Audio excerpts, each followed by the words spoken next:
All right, it's 1 minute after the hour, so let's go ahead and get started. Again, my name is Frank McNally from Public Spend Forum, welcoming you to our webinar for today, another in our How to Buy series, this one on Agile development and Agile consulting services. So this is presented by Public Spend Forum and our sponsor, iValua.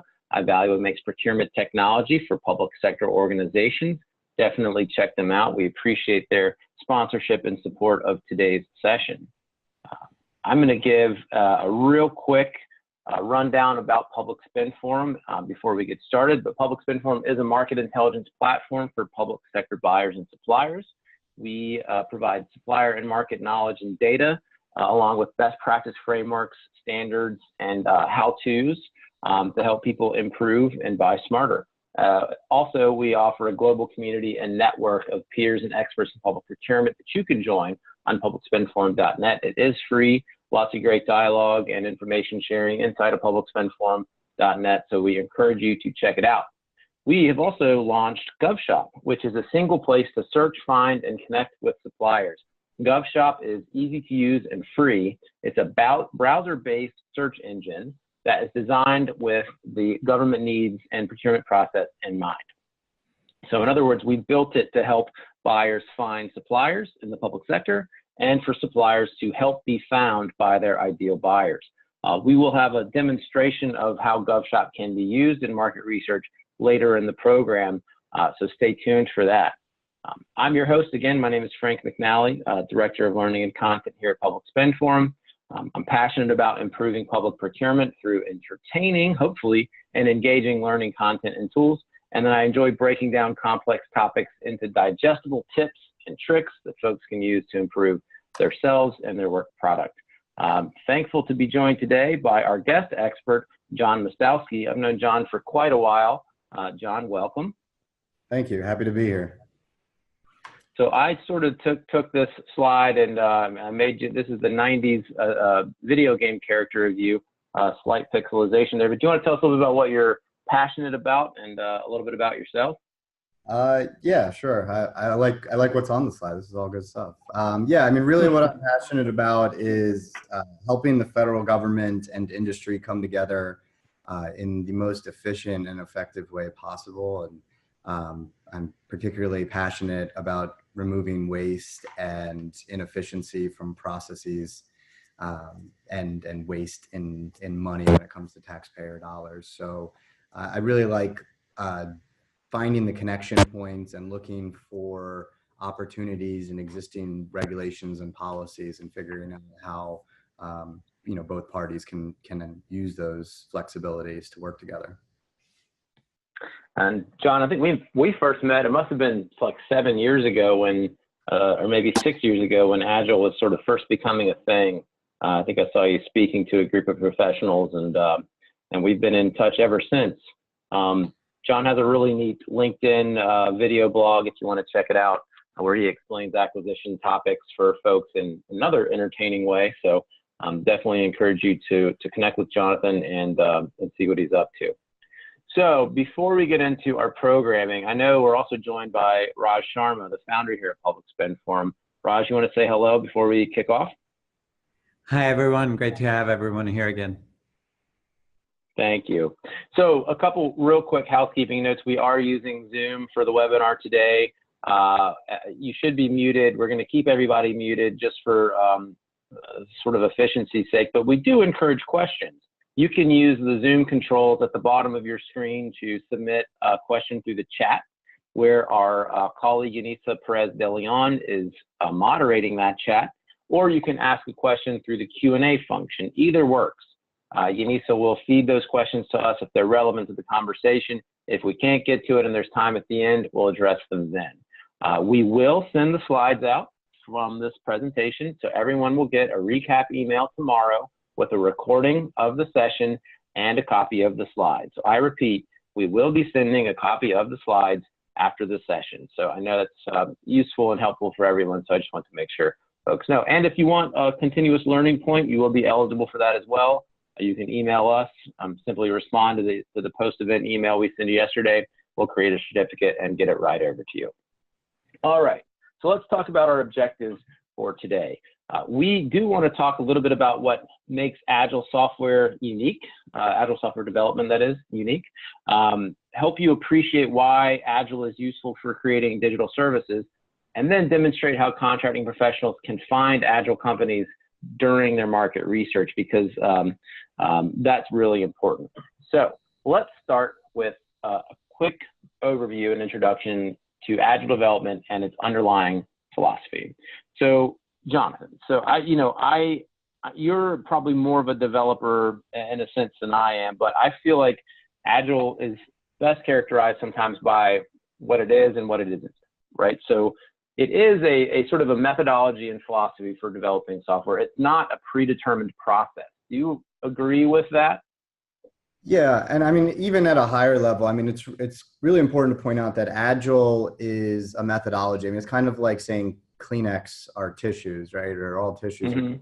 It's just become sort of synonymous with what we're really talking about, which is iterative development. Now, there's Agile in acquisition, and that's referring to Agile with regards to agility, being flexible and responsive. But when it comes to software development, Agile is generally has become essentially synonymous with iterative development. And really, while there are processes around it, I always caution people to not be so dogmatically Agile that you're not Agile. There are ceremonies and processes associated with the various types of iterative development that you can use.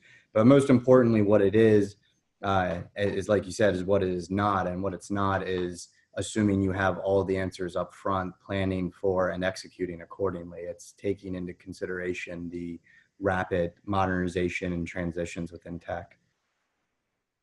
Absolutely. That's why I've sometimes called it more a philosophy than anything, or some people would probably go so far as to call it a religion.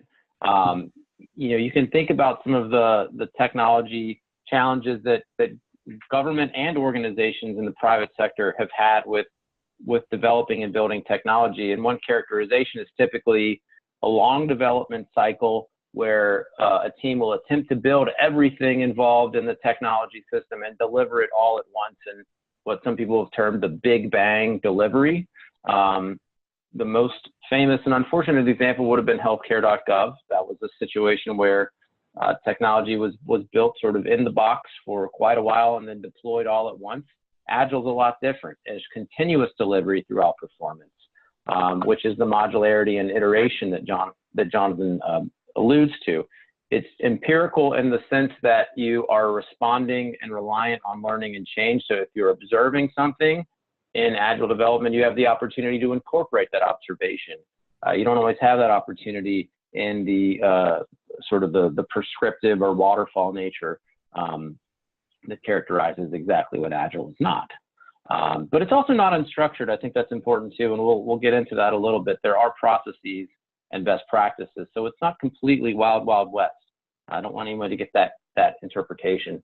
I think the Agile Manifesto summarizes it best. It's a series of preferences, of values over sort of an alternative. So you can read the Agile Manifesto at agilemanifesto.com. But I mean, Jonathan, as someone who ascribes to this philosophy, what does the manifesto mean to you?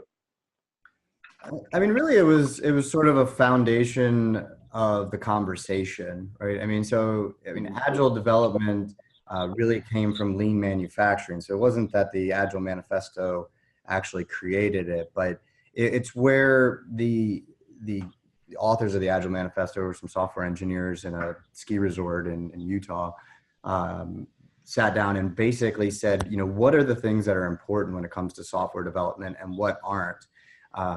And when you look in the government's version of software development, it's really a magnification, both in scale and bureaucracy when it comes to software development. And so having these principles, which were really simple, and then followed with things like the Digital Service Playbook and the TechFAR Handbook, really gave sort of a framework for the conversations and a kind of way to detect the behaviors that are either positive or not positive when it comes to improving efficiency in software development.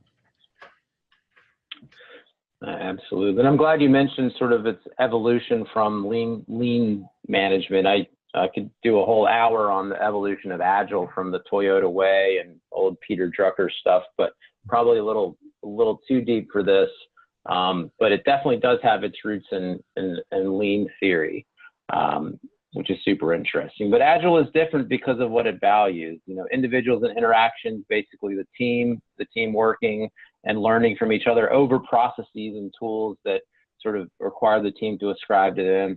It obviously values working software over documentation. Nobody has ever completed a process because of documentation. It's always working software that gets you there. Collaboration over negotiation, and responding to change over following a plan. That last value, responding to change over following the plan at all costs, I think is the point that makes me so excited about Agile development, is because everything's unpredictable, especially in developing tools and technology. So if you can't get away from the dogma, you're often not going to deploy working software. So there is a marketplace out there. I think that's kind of interesting. And Jonathan, we were prepping for this webinar. You sort of broke it up into 3 different buckets. You want to tell us quickly about sort of the 3 market lanes that you see in this Agile sphere? Sure. I mean, the first one is probably where most people think as far as when we talk about Agile development. I mean, it's the full DevOps, front end, back end, cybersecurity, user experience. I mean, everything that is involved in the creation of functional software really falls into that first bucket of Agile development. Agile coaching or consulting is really the piece where you bring in, hopefully, subject matter experts. In fact, you mentioned my video blog. I have a whole video on how to pick Agile coaches. But hopefully you're bringing in coaches who fully understand and have experience, preferably in industry or potentially industry and the government, deploying Agile methodologies. And usually you'll see when the government is attempting to transition to Agile, because it is a transition both culturally and process-wise. And as they make this transition, they'll often want to bring in a coach of some sort or a consultant of some sort that can help them manage their process, identify where they're still using legacy processes. Because if you attempt to roll out an Agile development program under traditional waterfall processes, you have what we call Agile fall, combination of the two, and it's generally not very successful. And these coaches can help identify those. They can help work through strategies. They can sort of ease the cultural discomfort of new processes and not managing everything necessarily with documentation, long-term documentation and plans, but instead live documentation and living tools. So that's the coaching. And one aspect of that is, a lot of times you'll see the coaching applied to the program management side or the product ownership side, which it should, but also for agencies that are deploying Agile methodologies internally, having coaches on the engineering side to make sure that the ceremonies are being properly upheld and that the documentation is quality and the coverage and everything is done appropriately. There's also a value in that form of coaching and consulting.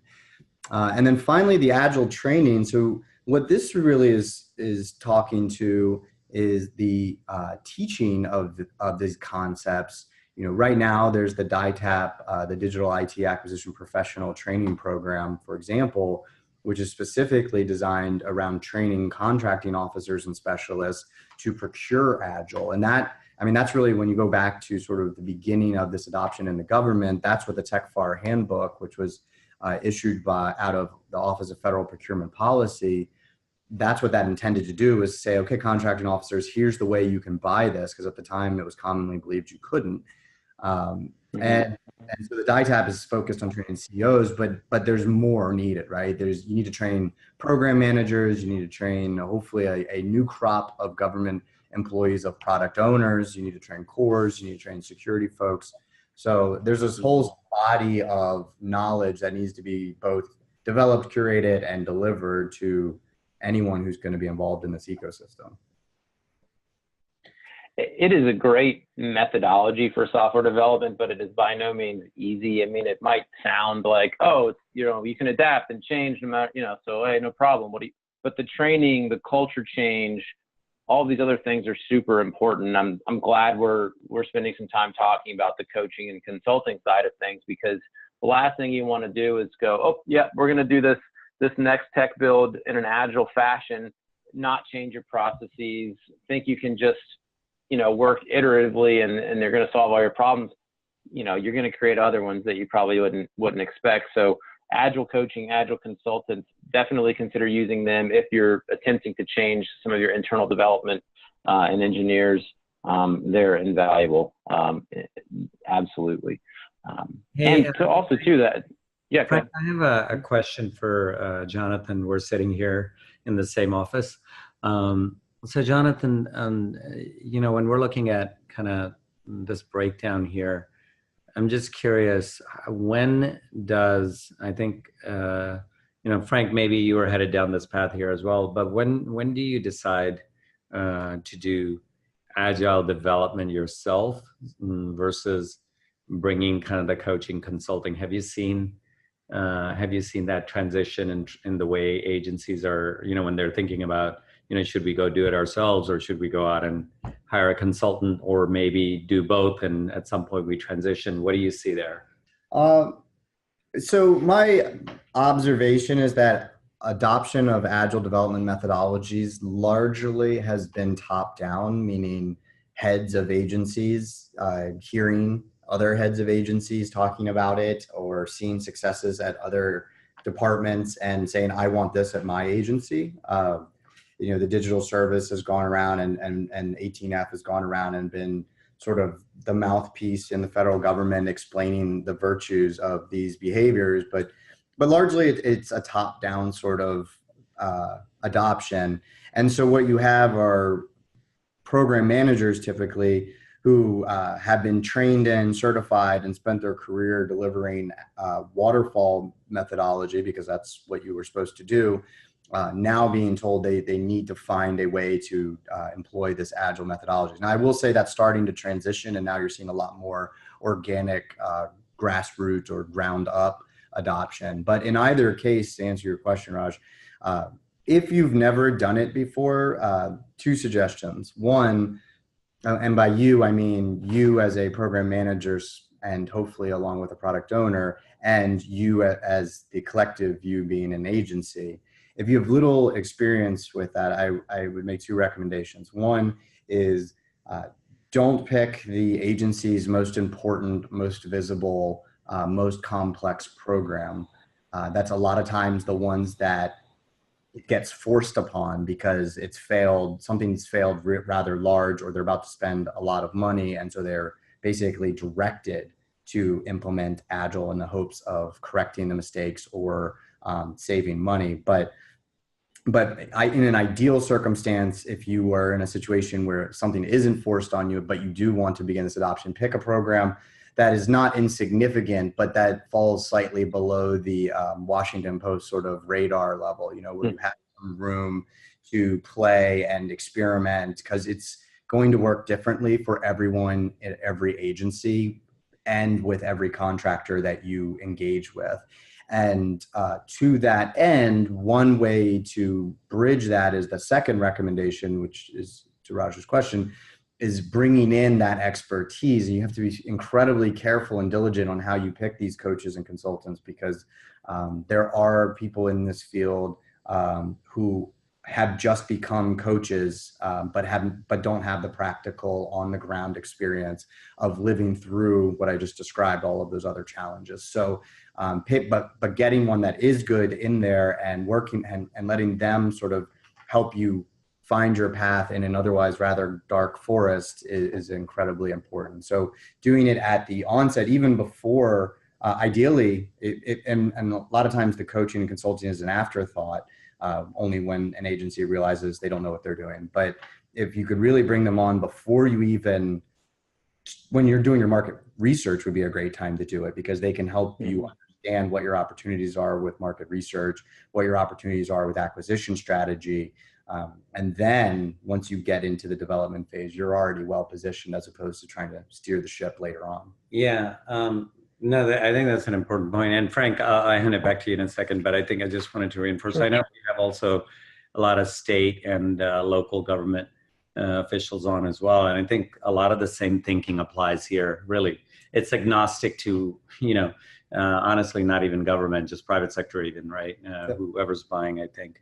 But I think that point you make, and as we get to talking more about the vendor base and everything, that's a really important point you made in terms of just, even as you're talking about coaching and consulting, really knowing, there's a lot of players out there that will claim everybody's doing Agile right now, supposedly.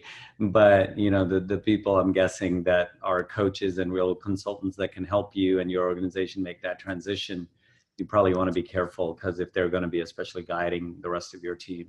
Yep. Right. Yeah. And just, yes, it absolutely translates exactly to state the same way it does. I've worked with a couple different states in their adoption of these practices, and they have all the same challenges. Sometimes the scale is different, but it's the same challenges in adoption. So, okay. Yeah, great question and follow-up dialogue. Thank you to both. So, all right, so that's the marketplace. And I did want to just conclude by saying within Agile development, you do have other types of Agile development, anything from Scrum to DevOps. I don't know if there's other ones, but it is sort of an umbrella term for the actual development of technology. All right, so let's look at what sort of makes Agile development unique by looking at the life cycle. So this is, again, like a pretty basic overview of what happens in the Agile life cycle. I think most Agile projects start with a product vision, and that's sort of the functionality or process that will be enabled through the software development effort. It's usually broken down into a roadmap, a product roadmap, ideally increments of functionality within that roadmap that together will make up the ultimate product vision.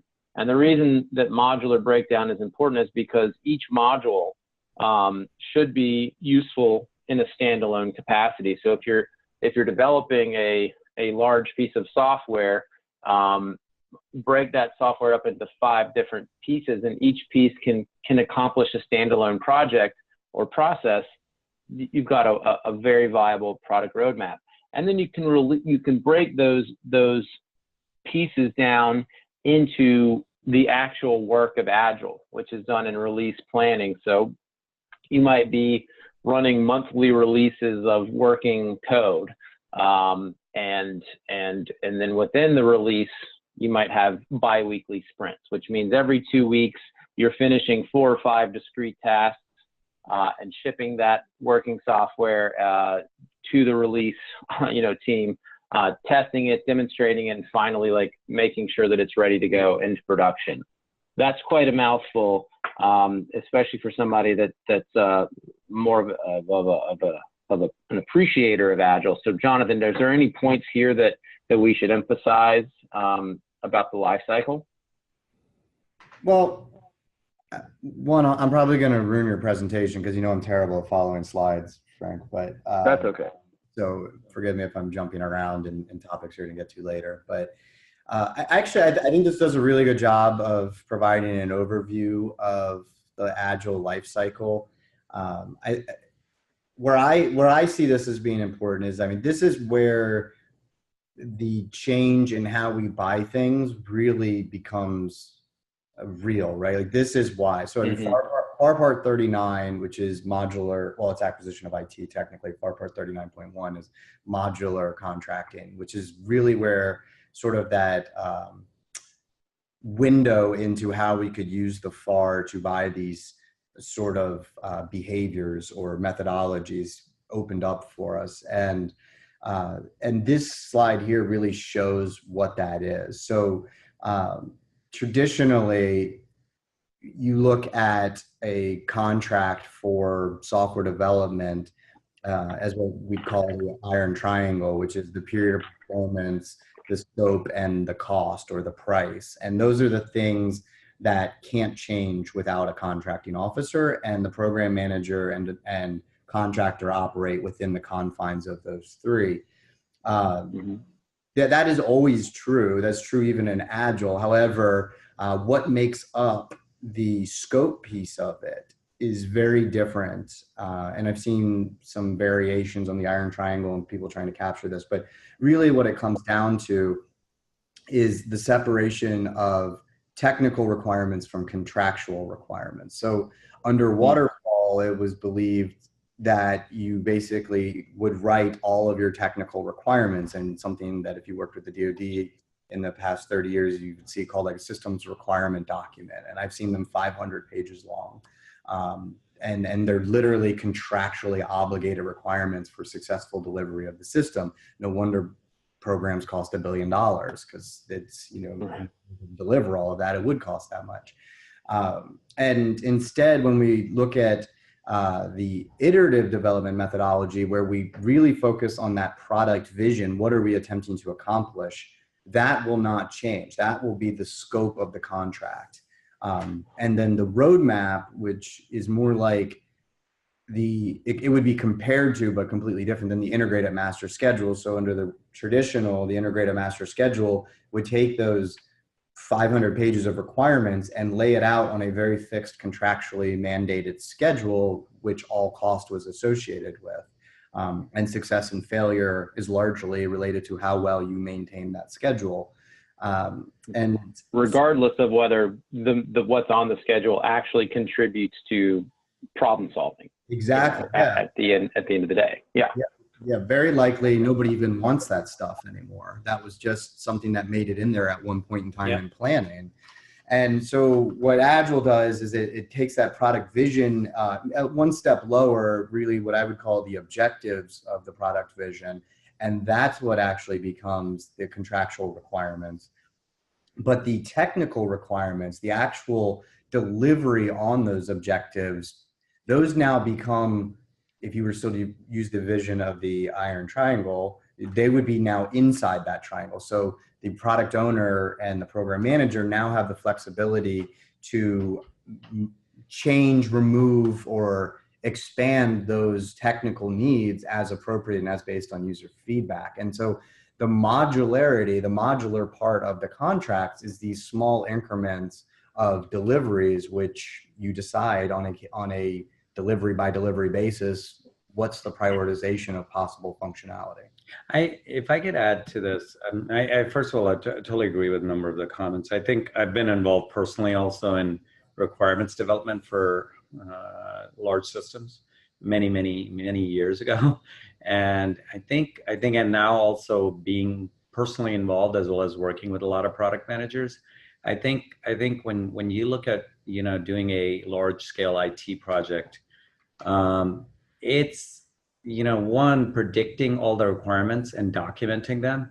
It's a false approach, I can tell you that, because there's no way to really know from a user standpoint what you need to be able to do, right? So what's more important is specifying, you know, what need a user has and what defines success. So in terms of those modules, at least kind of I've looked at it, right? And then your requirements come together over time as you go through these sprints and engage users. The second thing, I think that's a hard thing for people to wrap their heads around when we're used to putting, honestly, 200-page requirements documents, and we spend a year. I've been involved in some of those workshops, 15 years ago, where you spend, you know, 6 months doing workshops to define a book of requirements. And it's an approach that is grounded in a different philosophy that you know everything, right? And I think it's culturally, it's very different. Now you have to say that we don't really know everything, right? And we have to work with our users to figure it out. And so I think it's a difficult thing that, you know, it's a mindset shift. But, you know, as we continue this discussion, I'd be curious. I know some of the procurement professionals that are on, and myself included, you know, I wonder how you then contract for that, right? None with that ambiguous kind of not knowing exactly what you need, right? And last point I just want to make really quickly is that I you know, recently read a piece that was basically, you know, countering the argument for Agile, which I think it had some valid points. I didn't buy into completely, but one of the things it was saying is, You cannot, sometimes agile can be equated with efficiency, deliver something quickly, 2 weeks, etc. But then if we lose the idea of what goals you're trying to accomplish with these sprints, if you don't have some real measures of success, then you're just measuring that we deliver some functionality. Is that functionality actually delivering some value to your users? So I would just advise that, even as you break things down into modules and sprints, don't lose sight of what value you're trying to deliver and how you're going to measure that, because that's ultimately what you have to measure your contractors on. Yep. No, I absolutely agree. I mean, Agile does not guarantee success. Agile enables success, assuming other elements are in place. And probably, in my opinion, the most important is a strong product owner that understands the product vision and adheres to it in the prioritization effort. Yeah, great point. I wanted to quickly interject with a quick question from the chat before we move on. Robert is asking what experts consider an agile life cycle that is too long. If anyone could touch base on that. Yeah, I think go ahead. Oh, okay, sorry. Yeah, I mean, depending on what part of the life cycle, I assume you're referring to like how long an iteration is, because just to provide a little context to the answer, you have a product vision, you have a roadmap. I mean, a roadmap could go out, pretty high level, a decade. I mean, it doesn't have to be limited by any time frame.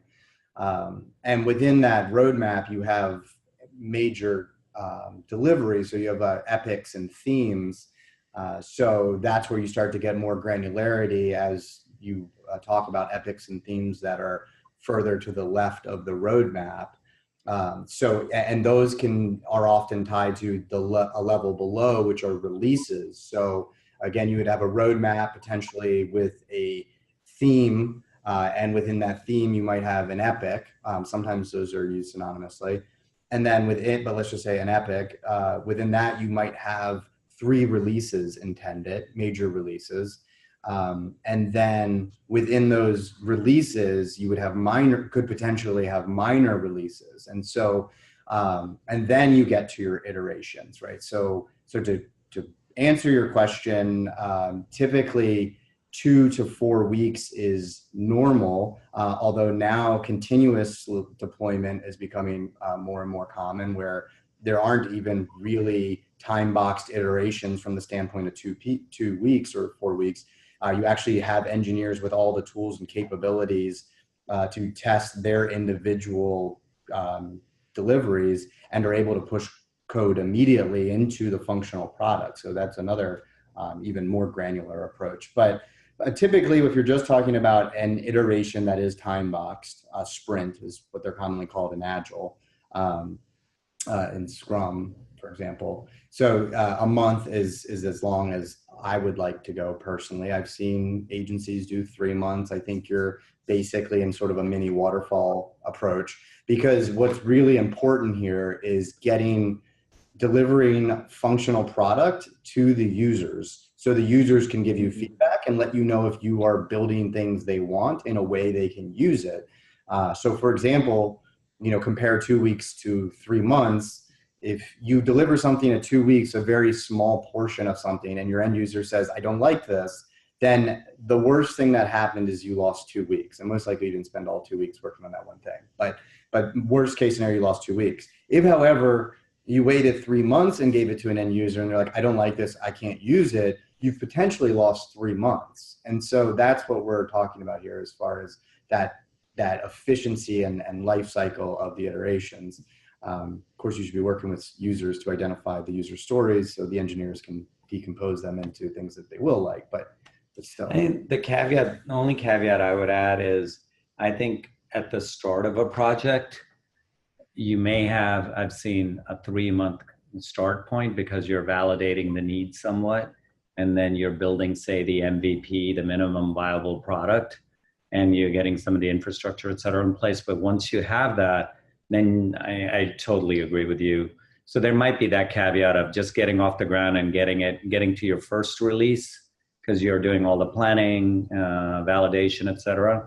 But then once you get to, say, 3 months down the road or release, then whether it's 2-week sprints or 1 month, 2 weeks is probably ideal. Then you want to be producing functionality that frequently. Yeah, I've absolutely seen that and have set up contracts with that before. I will just say, it's, in my opinion, I think within that 3 month, you might not be releasing to end users, but it's a good time to start adopting those time box ceremonies within your team, so they get, they can work out the kinks in it. Like, do you want daily 15-minute stand-ups, or every other day half-hour stand-ups, or however, or once a week? So just just backing up my computer here. There we go. So yeah, I mean, that was on my end. Sorry. Cool. Yeah, great answers to both of you. Thank you. And Robert appreciated that as well. So, all right, let's hop on. And I think actually some of the next section of slides will help us understand a little bit more fundamentally, like the process of how to buy it. And what I mean how to buy Agile is how you're going to set up a contract to basically, do what we're talking about. First off, get the right team together. I mean, there are definitely the product owner, probably the most important role in the Agile development process. Jonathan, interrupt me if I'm wrong, but the product owner has the ultimate responsibility for the product vision. They represent the business. If they don't have executive level authority, along with the daily support of the project, they're probably not the product owner, and maybe they're the product owner in name only. So that product owner sees what gets shipped out at the end of a sprint, can say, yes, I believe this will support the end user, but then they go and talk to the end user. The end user is another person on that team. I mean, they are the ones that receive the shipped product, the working software. They're the ones that are going to tell you in the testing process whether this actually solves their technology problem or not. They're going to be the ones that sit with you in the room when you're defining the functionality, and you're learning from those users what pain points they have and how you're going to address them through technology. We have some strategies for that.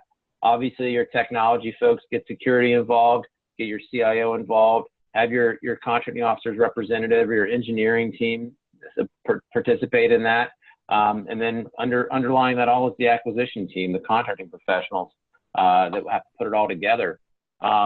So here's some acquisition strategies, and I wanted to delineate. We're going to talk strategies, and then we'll talk contract structures. I mean, I would like to emphasize the modular contracting approach. While it can require some flexibility in governance and a boatload of internal support and culture change, it gives you the ability to pivot to avoid lock-in. It's also consistent with the Office of Management and Budget at the federal level, at least, and I imagine in some state and local offices, as they're starting to become more woke to modern software development. Modular contracting, the ability to break a project down into incremental chunks, each one of those chunks having discrete value is super important. Jonathan, anything to add here? Well, I would just say that, I mean, obviously items 2 and 3, the vehicles versus the standalone, are different, but I don't think either of those are exclusive of modular contracting. So sure, no matter how I build a contract, I would generally break the contract up into small pieces. Now, there are some challenges, especially as we talk about the importance of including small, non-traditional businesses in a marketplace that's been largely built around large, well-established businesses. When you begin to, well, there's advantages and disadvantages for them. And advantages, a lot of times large businesses won't want to go after smaller pieces, so it gives them opportunities. But for a small business to hire staff for a 6-month period of performance is a major challenge. And I think a lot of that goes into explaining to industry what it is that is meant by this. So the importance of modular contracting, which you have here, is the ability to avoid lock-in and pivot and such. But what it really is when you attempt to tell an agency, for example, that has never done this before, that you're not going to write down everything you want and make a vendor bid and commit to everything you want with a specific price, they get nervous because that's what they've always done, even though that's been largely unsuccessful for the past 50 years. But regardless, that's what they've done, and they've been able to sort of hit the contractor over the head if they needed to when things failed. And now you're saying, no, we're not going to do any of that. And so there's a fear. Well, what modular contracting does is alleviates that fear, because instead of waiting 5 to 10 years to find out if the contractor is not going to deliver, you know early on in every iteration whether or not they're delivering, and you can make a decision at 6 months if this isn't worth continuing down. And so again, at worst, you've only lost 6 months as opposed to 5 years, sort of that same fail fast, fail small model I was talking about earlier with the 2 weeks versus 3 month iterations. And so modular contracting reduces that risk to industry that's concerned about how do I hire someone for 6 months. I don't encourage agencies to go out for 6 month efforts often. I mean, there are circumstances where it makes sense, like when all you want to do is build a proof of concept, for example, and then run a competition based off that proof of concept. That's different. But if you're actually hiring a vendor, for example, to come in and do development services towards an overarching product vision, the contract itself should probably be 2 to 3 years. It just should be broken up into modular pieces or increments using options. And if it's an IDIQ, then the modular pieces might be individual task orders. But right. I personally put options in my task orders. I've heard other folks who don't think you should, but you can, and I do, and for all those same reasons. Yeah, and one thing I'd add here is that I think in terms of modularity, et cetera, you're absolutely correct. I think we should go in with the intent that we're going to work with this contractor because we're spending all this time and effort, not just contracting, but building this, right? But I think again, culturally, in government, a lot of times there's this tendency, once you make an award, even if you see things going wrong, you don't want to shift. There might be perception, other issues, and that's more of a cultural thing. But I think there needs to be more, upfront, that expectation that, hey, if things don't go right, we should pull the plug and then go a different route, right? And there's not enough of that honestly done, and you just keep pouring money down the drain. Yeah. And so there needs to be that recognition that, IT projects are complex. And sometimes, it's maybe nobody's fault, and you may end up with the wrong team, right? And so we need to kind of leave that recognition and probably cut our losses earlier and make sure that that expectation is built in early on. Yeah, and absolutely agree. I have a video called The Cycle of Destruction where I talk about why that circumstance exists in the government, but really, really briefly, it basically comes down to traditional contracting and software development are so complex. And you talked about spending a year to development requirements. I've been in programs that took 3 just to develop the requirements. So much time and effort is put into building the requirement that even staying with a terrible contractor seems like a better alternative than even remotely considering going through the hell of trying to select a new contractor and a new acquisition. But in these agile methodologies, these statements of objectives, these roadmaps, these buy-in repeatable processes for the delivery of functional product, instead of statements of work and specific outcomes, makes the selection time so much easier and so much shorter that then forget about termination for convenience or default. If you get to your 6 month period of performance and you say, well, I don't want to go with this vendor, but I've already basically seen the other vendors that are out there, I'm just going to go back to that pool and select another vendor from that pool potentially. Right. Yeah, I mean, it's sort of like a poker hand. You want to go all in on one hand, or do you want to save and see a lot of flops, play a lot of different hands, which is sort of where the modularity comes into. Maybe not my best analogy, but that's what came to mind. It's also, by the way, modular development is recommended. That's OMB's guidance. You can see here how a big bang project works. The big bang is, the dark green box on the right. It's defined, designed, developed, and delivered all at once and then thrown out, and hopefully it works, whereas the modularity is more project-based. Let's deliver something that works 4 different times, and in aggregate, those will all make up sort of the ultimate delivery. And you just have more points of correction and more off-ramps there than you do when you just attempt to cram it into one contract and hide behind the scope. It might be better to preserve yourself, but that's really not our goal in the public sector. It's to deliver citizen value. So another strategy, I believe, is to consider performance-based acquisition. I mean, Agile needs work described in terms of the functionality, and performance-based acquisition just requires us to describe the work in terms of the how. So I think it's completely synonymous there. Agile needs measurable performance standards, and PBA requires us to develop those quality assurance plans. Agile also needs flexibility. Well, that's what PBA requires, right? It's reliance on measurement and financial incentives that encourage cost-effective performance. Developers, good developers and good development teams love to save time and ship things earlier and find easier ways to do things. If you're giving them the ability to be experts and the freedom and flexibility to go in and learn new code bases and experiment with what works and what doesn't work, you're going to get better outcomes. And so that kind of brings us to the 3 different types of requirements documents that you might be able to use. And I'm not going to spend too much time on this because I think most of us are probably familiar with statements of works and performance work statements and statement of objectives, but just putting them on that continuum from prescriptiveness to flexibility, it's kind of helpful to know. So most of your waterfall projects, your long requirements documents are stuck in a statement of work. It's deliver this to the letter, whereas your statement of objectives might give you that more flexibility to do something on a modular basis because the objectives describe things in functionality, outcome orientation, and you can kind of cleave those off into your product roadmap. So, we should probably do an entirely, distinct course on performance-based acquisition and Agile development.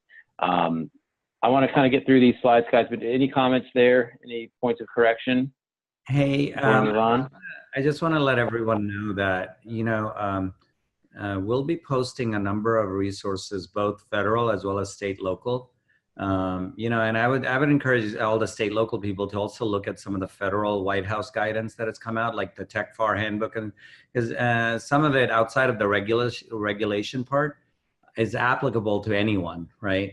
And so there's some really good stuff there, like the digital services playbook, right? There's some stuff that's been put together that's really helpful. And so we'll be putting some of these resources, including templates, et cetera, online for you to just pick up. So take a look on our site. We'll send that with the information we send out. Excellent. Right. Contract type, that's always a big debate. And these contract types, I believe, are sort of level of government agnostic. We all know what fixed price contracts are. There's advantages and disadvantages to each. Jonathan and I have had our own conversations about this. So I want to let him, why don't you describe your preferred contract structure? If you could name it and have your druthers, what would it be? Okay, yeah, I will. But Frank, I'll talk forever, and I know you also want to get through the demo, so I'll just keep this real brief. So you have fixed price with regards to like the total cost or the total price is this, and that's the fixed price. That's not really what's meant here. It's really fixed price per iteration, where you basically price the repeatable process. So that sprint, how much is a sprint? A 2-week sprint is, $20,000 or $2,000 or whatever it is, times the number of iterations you want. So for 6 months, we're going to do 13 sprints, for example.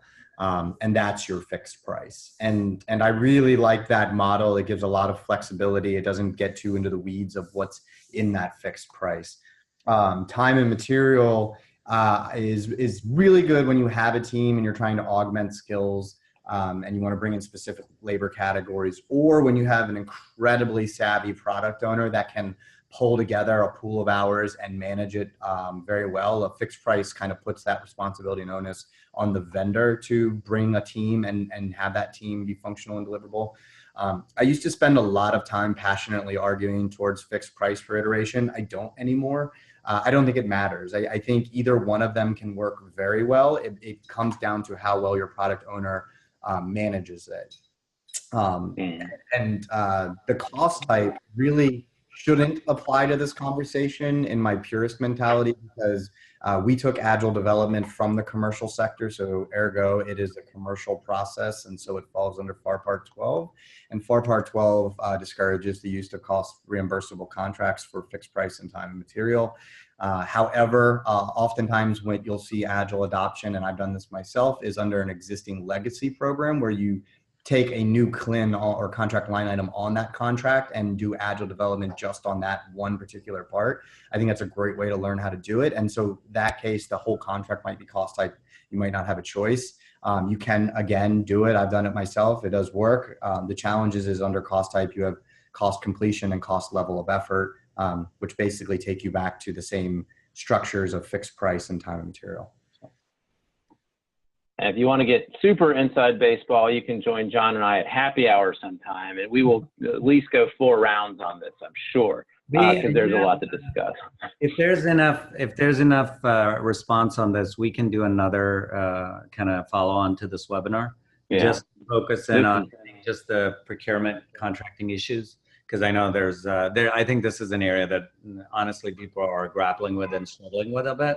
So it might be useful to get into this discussion a bit more. Sure. So yeah, I'd enjoy that sort of the mechanics exercise. Ultimately, to be honest, I think in terms of just time here, I see we probably want to switch to kind of Govshop really quick. And Jaime said, thank you. Jaime is of course leading cybersecurity at Homeland Security, said that would be a great idea to do another webinar. So we'll take that definitely and follow up on that. Absolutely. I mean, I was run through real quick some requirements development. Getting the requirement right is about as important as it gets. You can use user stories. If you don't know what a user story is, Google it. It's a great way to start thinking through your requirements at elemental level. Use the elevator pitch method as well to think about your product visions, how things are different, what the benefits are. These approaches really put the user first, and that's why that makes them very useful for Agile. We'll have all these slides obviously coming up to y'all tomorrow. Okay, so let's move to the final part of our presentation today, how to find Agile developers, coaches, and consultants in the marketplace. So of course, we're going to use Govshop for this. What I'll do is just escape out of this presentation. Okay, so this is Govshop. We built this in an iterative process over the last year or so and are really proud of it. It's a market research database that's free for government. So if, let's say, I was looking for an Agile development team to come and support my project, so I can enter my keyword in, Agile, of course. That could be more specific if I'd want. The first thing I want you to see is how Govshop returns results. I'm hoping that everyone's still seeing my screen, you need to please let me know if they're not. So, okay, so you can see the suppliers grouped at the top. These are all suppliers that have the Agile keyword somewhere in their profile. You know, we could jump right in. There's over 1,000 suppliers that have the Agile keyword. Hey, that's pretty Frank, big. sorry, yeah. I apologize interrupting. Can you just hit Control plus, expand the screen a little bit, size, so just like people can read it better? If you can't, don't worry about it. There you go. That's perfect. Perfect. Sure. So good. Thank you. So you can see how we've got the supply. It basically groups results by suppliers, offerings, which is really category codes, and commodity codes like product service codes, NAICS codes, or PSF markets, which are special curated groupings that we have assembled for some other markets like Agile. Finally, contract vehicles. You can see that there are 2 contract vehicles that meet our query, the Salesforce BPA and the Agile BPA, which GSA awarded a year or 2 ago. So let's actually take a look at our offerings, and I can show you kind of what that looks like. So here is our landing page for the Agile PSF market. You can see we've got a little description here. There are 43 suppliers that are mapped to this market, all of them offering some degree of Agile support, whether that's development or coaching. You can learn by visiting the supplier profile. So let's take a look at Agile Trailblazers. Here's a description of what Agile Trailblazer is. This is a logo that obviously didn't render that well. Maybe it's because I'm blowing up my screen here. But you can do a lot of different things with the profile. When you're logged in, you can save them to a list of favorites for review later. You can add notes on the supplier if you're doing market research and you want to circle back and talk to them. You can add notes. You can visit their website straight away, send them an email. So it's got all the information that you typically would need to go to several different websites to collect, like the DUNS number, the cage code, etc. Again, it's just a nice presentation of capabilities of contractors that kind of meet your basic keywords. So you can go on down, read any case studies that these companies have that might be relevant to what you're buying. You can see their past experience. Agile Trailblazers has 3 past experience entries here. And by the way, these are all profiles that you can, if you're a company out there, you can create this profile in no time and essentially for free. I mean, some of the fields do require a premium subscription, but that's just when we incur a hosting charge. For instance, hosting content, that's a cost for us.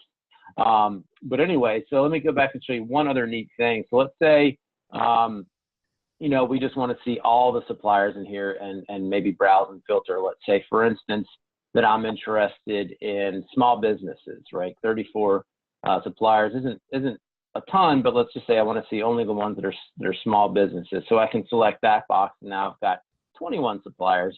Okay, that's cool. Maybe I'm looking for SDVOSBs only. I can select that box, and now I can see that there's 3 SDVOSB companies out there that provide Agile services. If you work in the VA, you know that that's a pretty clear rule of 2 indication that I could set this aside for services able to better known small businesses. What I really like about it is now I can just select these 3 profiles and either export them to a PDF that I can include in my contract file when I'm making this determination for setting it aside, or I can share it by email. Maybe I want to send this to my boss or my Office of Small Business. This is, OSDBU. I always trip over that one. My small business rep. I can share these profiles via email. So that's Govshop. It really is pretty simple to use. We definitely recommend checking it out, creating your free account so that you can do all those neat things like saving suppliers and sharing suppliers. And yeah, like I said, if you're a supplier out there and you want to make sure that you're able to be found by your ideal buyers, come and claim your profile, build it out with all the keywords and the great things that you do, and show up in more searches. Hey, Raj, I'm sure you have a couple words to say. Yes. Frank, I just want to mention that this list is expanding, right? So we're doing this across lots of markets, a lot of emerging markets, tech markets, but also across the board. And so in Agile, in case you're interested, you'll see this list expanding pretty rapidly. And if you're a supplier, like Frank said, you can add yourself if you don't see or edit your profile. We want to provide this information so you can find all these great companies quickly and do your market research faster. So do give us some feedback. And we're adding some more contracts as well. There'll be more companies that are also, these companies stretch across state, local, federal, by the way. And there'll be more of those coming online, so.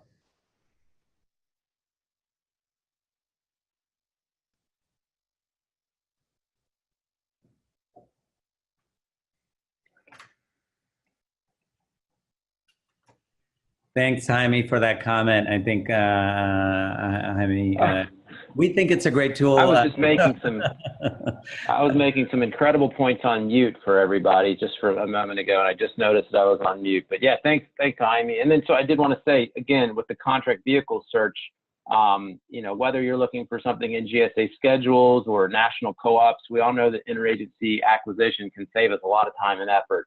So you can search directly in contract vehicles. You can also search directly in product and service codes, if that's something that you're interested in as well. So a real neat tool, free to use, govshop.com. Go check it out.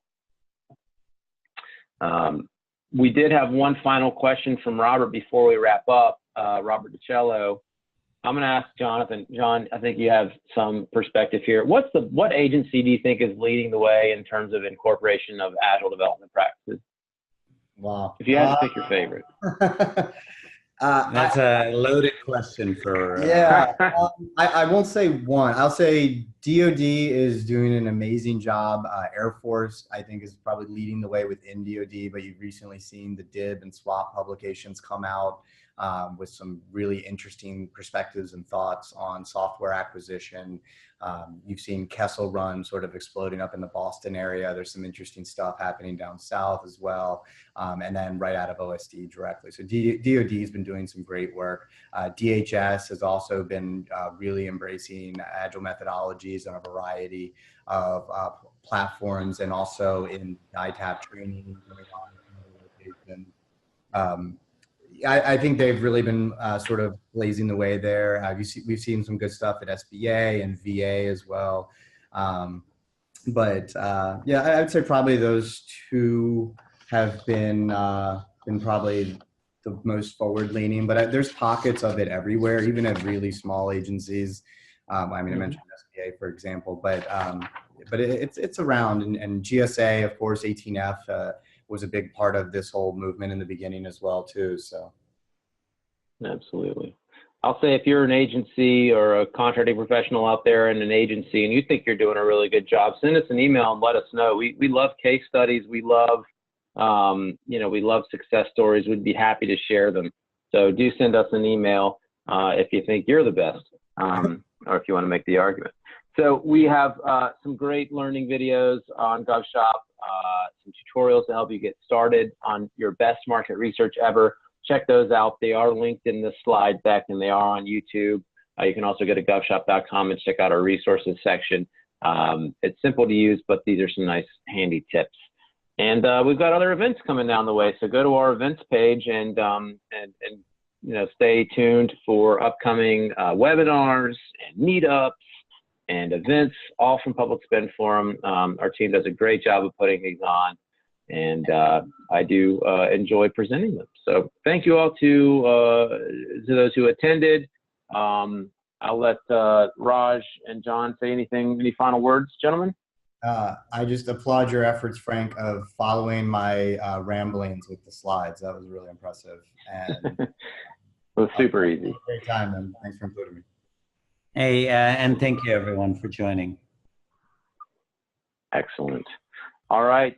Thanks, folks. Have a great afternoon, and we'll see you next time.